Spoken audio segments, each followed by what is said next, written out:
Yo, what's up? Godsman7 here. I've recently realized that I give a lot of lessons or like conclusions I've learned in my life, and I don't really explain the framework that allowed me to reach those conclusions. So I'm going to tell you what it was. When I was in like year 10, year 11, I'd kind of checked out like school wise. I was doing like okay grades, but I wasn't satisfied. I wasn't particularly happy. I was kind of miserable, to be honest. So I did something a little, ridiculous. My school was offering a program. Basically, you go to Thailand, Myanmar, kind of the border there, and you help like refugees build stuff in villages they have kind of set up along that border. Actually, in Thailand, I did something so stupid. In Thailand, you're not supposed to drink the water there, right? It's like different. There's worms in it. I think I don't know. And of course, being me, I completely blanked on that. I did, and I must have some sort of iron stomach because I drank like gallons of the stuff, and I was in bed for like a couple hours, and then I was just fine.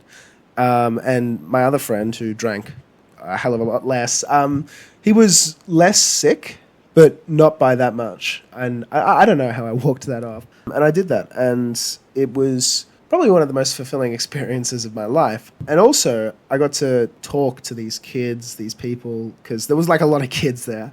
And they were all like markedly more happy than I was. And I had like everything comparative. Like, one of the kids had like a bug on like a string. That was like his toy. They were all like running around with it in circles. It was ridiculous to me. So I started questioning myself, why? Why are these comparatively quite poor kids? Why are they so happy? And I'm not. And at first I was like, oh, it's the nature, like they're living out in the steppes of Thailand, but like obviously it's kind of ridiculous. They didn't really have access to any of the modern necessities of life. I think the nearest hospital would have been 2 hours away by like car, and that's not even taking into consideration the fact that the Thai government doesn't really maintain the roads around that area, so, it was like riding over fucking cereal pieces. It was crazy. So why? Why were they happy? And to me, it kind of just came down to they were embracing the parts of their life, regardless of how shitty it was, just with total whimsy, just generally. And I needed to replicate that. So I did. I started approaching everything in my life, regardless of how shitty, how boring, how whatever it was, with happiness. And at first, I failed, like miserably. It was impossible to maintain the level of happiness I was looking for to put forward. A lot of the time I was basically faking it. I wasn't actually embracing the merriment. I was just kind of just faking it. But after a while, it started to stick, especially when I found my passion. That made it a lot easier. This was far and away the precursor to it. I was getting happier before I found the passion because of this. And I would totally recommend anyone tries to take that approach to life. It's great. And it's really not that complex. All you kind of have to do is find a reason to care in a way. Again, this was the precursor to politics. For me, it kind of came down to like not in like a religious way, but every human life, every human being was special around me, even people I didn't know. I originally just started basing it through utilitarian ethics because I was doing philosophy at the time, and sue me, I found it interesting. But like you could use a religious justification like similarly, but through that I was able to embrace life to the fullest because it was like I want to make other people around me be happy by being happy myself, and I want to show them that they matter to me, like regardless of who they are, how important they are to me, whatever. Like it kind of started as just simple things, like smiling at like a cashier or whatever, or like when I walked, seeing people in the street, don't even have to know them. It's just sometimes after a while, actually, because I was getting more socially confident through this as well, secret side benefit, I would talk to them. I'd strike up conversations. I wouldn't know the guy, like we were in Aldi together or something, and both be in the discount Tim Tam section because the real ones are like fucking $6 now or something, and like we'd talk about that or just stuff like that. At first, like,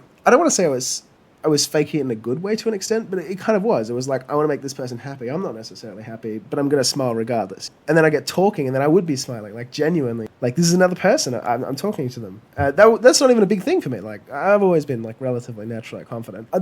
Just, like, talking to her, it just made me happy. And then through that, you can extend down a line of, like, necessary actions that will come afterwards. Like, you'll be talking to one of these guys one day suddenly, and maybe they'll be like, oh, my 51st birthday is coming up, and you'll go, oh, that's great, man, happy birthday. And maybe you've talked to him a couple of times in the Coles aisle, and he's as lonely as you are, and he goes, you know, you want to come.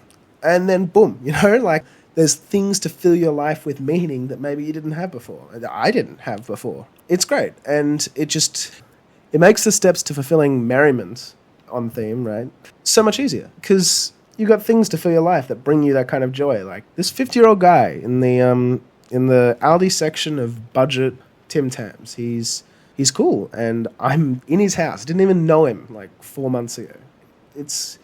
It's great. It's great. And it'll make you happy. It doesn't have to be a 50-year-old guy. You can find someone cooler, I guess. And like, just to be clear, I'm not saying like I was kind of predisposed to be able to do this pretty easy. Like I said, I've always been naturally relatively sociable, but short of having like some sort of mental predisposition that stops you from doing this kind of activity, you should strive to it as hard as you can, because it's the strat, you know? It's the framework to making your life better. It might not be the only thing that's going to work, but it made my life better in a relatively short period of time. It helped me develop the necessary skills to then find out what I'm passionate about. It helped me build out my post-high school friendship group much better than I built out my in-high school friendship group, and I think it'll help you too.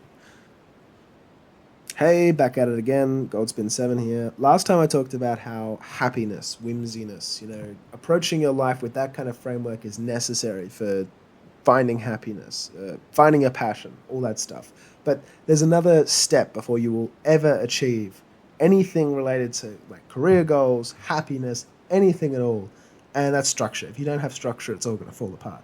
So picture me, right?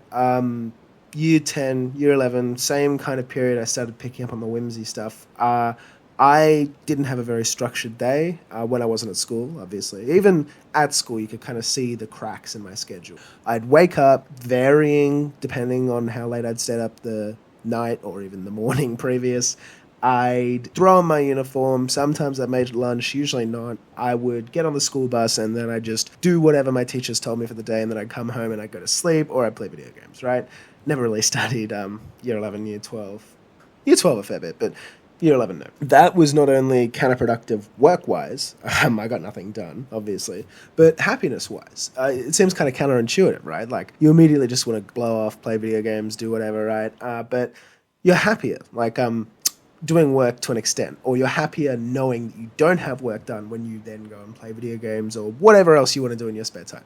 Or at least that's what I found. The thing about structure and schedule is it's the only way you will ever basically achieve anything over a long period of time, right? Unless you're completely addicted to something, and that's pretty unsustainable. For instance, I was somewhat addicted to playing video games all through year 11, year 12, and I would go on total, 48-hour benders. Wouldn't sleep once, right? I would just be out there, on my Xbox, just slamming through, finishing Persona 5, finishing all the titles a lot as well, like Bioshock Infinite, Fable 1, Fable 2, Fable 3, that kind of stuff. And I didn't need structure for that. It was just I was completely addicted. But when I started going to the gym, maybe for a month or two, I was kind of addicted, I'd go there for 1 hour every day, and I was getting bigger shoulders, I ate a lot, so not bigger abs, but definitely a crazy V-taper. And then it teetered off because I didn't have that schedule, that structure. It just fell apart. If you want to commit to anything, learning a language,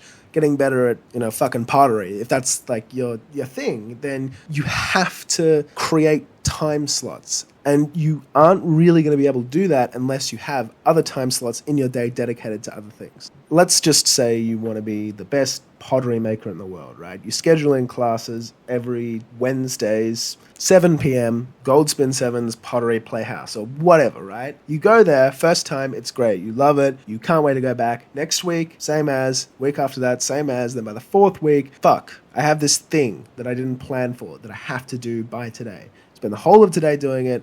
You can't finish until 8 p.m. Pottery class is over. Now, by this point, the fatigue of just doing pottery on Wednesdays every week or so has set in a little, and you start rationalizing, I didn't go last week. It'd be kind of embarrassing if I went this week. We're showcasing what we did last week. I can't go. And then the next week, something similar happens ad infinitum, right? By not carving out spaces of your day to do things, it overlaps into other things you have planned.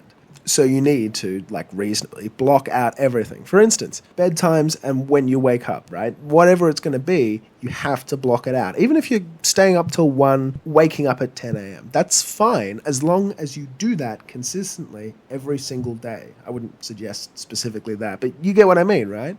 And if you're just starting out, the best thing you can do is block out something like bedtime, because schedules build upon themselves. Like for me, for instance, let's say every third weekday I help my brother with civics homework. And no matter how high he is, and contingent, of course, on the excuse, I will drag his ass out here and force him to do the civics homework. That's mainly because, I'm all right at civics and he needs the help, but it's also partially because it's almost entirely contingent on me then doing the gym on that specific weekday, because my body's ready for it. It's like, okay, now it's gym time. And then once you have 1, 2, 3 things set up, you can stack like a million other things on top of it. Obviously leave some room for unexpected, like, shit, my car broke down or whatever, but it can be almost an addiction in itself. Like, you just have everything sorted out, you know what you're going to do, you know when you're resting, and you're ready for it. You'll just fly. It's a cheat sheet to life. It's incredible. I've been selling it pretty hard. I must admit, it's pretty hard to, like, pick up and start. It completely sucks to do that. You don't meaningfully lose out on anything aside from maybe, I don't know, video game playing or bong smoking. And you gain so much from it, but it's still, like, in the back of your head, you're thinking, fuck, I could totally be ripping one right now, as you're, like, practicing Chinese or whatever. But in the long run, it is infinitely more worthwhile than any amount of anything you could ever be doing. And the best part is you can incorporate, like, the previous whimsy stuff into it. Let's say to work on feeling whimsy and happy, you incorporate 15 minutes of your day, maybe right before you go to bed, to mindfulness. What was I grateful for today? And then boom, that's the first building block for the next 16 you put in place for that particular day or the next particular day or the week or the month or whatever. To conclude, structure is necessary and you need to start working on it now. Because if you don't, I promise you, you never will. That's kind of all I got. Later.